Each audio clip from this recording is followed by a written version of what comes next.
Before I get started with this video, I just want to say Happy New Year to you all. I hope 2022 brings you the best of luck with whatever you're doing, whether you have a job or you go to school, whatever. I wish you good luck for you, your family, and your friends. Now, Super Mario 3D Land turned 10 in 2021, and of course, it saved the 3DS, and at the time it saved Nintendo. So why do people just not give it a lot of attention? Many consider it to be their least favorite 3D Mario, but I think it's one of the better ones. It's a lot of fun, and I've really been enjoying playing it. So let's get started. Number 11 is 7-2, and this level contains spike bars that are swinging back and forth as you go through a castle. There are some spike platforms as well, which is pretty cool, these swaying platforms. But my favorite part of this level is the part where you see the exterior of the castle you're going in, and you get to see this really nice shot of a bunch of trees below you. It really feels like a medieval castle. Number 10 is 7-5, and this level has many of the saw blades, and they're chopping up wood. And the platforms get smaller and smaller, and near the end they're all moving, and you gotta avoid a bunch of Goombas. You wouldn't think Goombas would be much of a challenge, but here they are. Number 9 is 8-1. 8-1 gives a great introduction to World 8, and it does this because it has a bunch of spike balls and very cinematic shots. One of these cinematic shots contains spike balls chasing after you as you slide down and you're moving towards the camera. It's really cool, and the music also helps elevate how cool this level feels. Number 8 is 8-6. 8-6 might seem like a generic lava level, but this one has a lot going for it. You have moving screw platforms, lava geysers that shoot up, and a bunch of cages that you can roll on. I think it's pretty cool you can mess around with all these different platforms and physics, especially right before the final battle.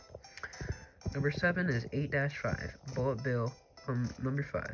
Now there are many bullet bills here, like I said, and there are also the flipping platforms. We saw both of these things in previous levels, but now they're combined in this castle stage. They're both pretty cool mechanics, and to see them working in harmony like this is pretty interesting, and it makes for a challenging yet fun level. Number 6 is 3-4, the first snow level in this game. This one also brings back the tight ropes from Mario Sunshine, and they're a lot even more fun in here. They're also swinging spike bars, and you might think that doesn't fit for the snow levels, but it makes it more interesting.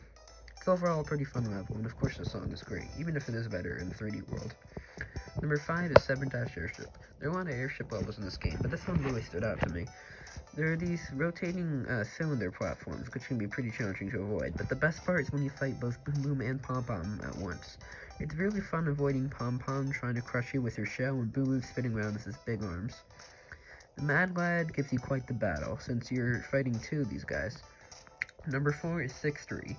6-3 is another ghost house level, and although it doesn't feature that infamous ghost that stares at you at the end, no, that's 4-4, 6-3 is even better.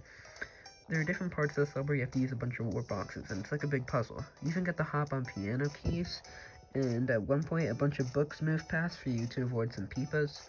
It's pretty interesting, and the music is great too, even if it comes from Mario Galaxy. Number 3 is 8-Castle. This isn't the final castle we'll be talking about, but this one's pretty cool. There are a bunch of poles to jump on, fireballs to avoid, there's some switchboards to ride on. Near the end, there are these rotating platforms in the lava. You fight Bowser near the end, and you think you save Peach, but it's just a cardboard cutout. Number 2 is 7-4. This is the clock level. The remix here is really interesting, and I honestly think this level is more fun than Tick-Tock Clock from Mario 64, not nearly as frustrating.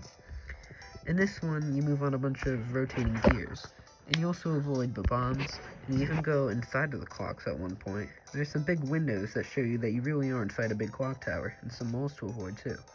It's a really fun level, and the music's pretty unique as well. Number 1 has got to be the final main level in the game, 8-Castle 2. You thought you saved Peach, but that was just a cardboard cutout. This is the real final battle. What you're doing here is riding on this big dry bones platform and avoiding a bunch of fireballs.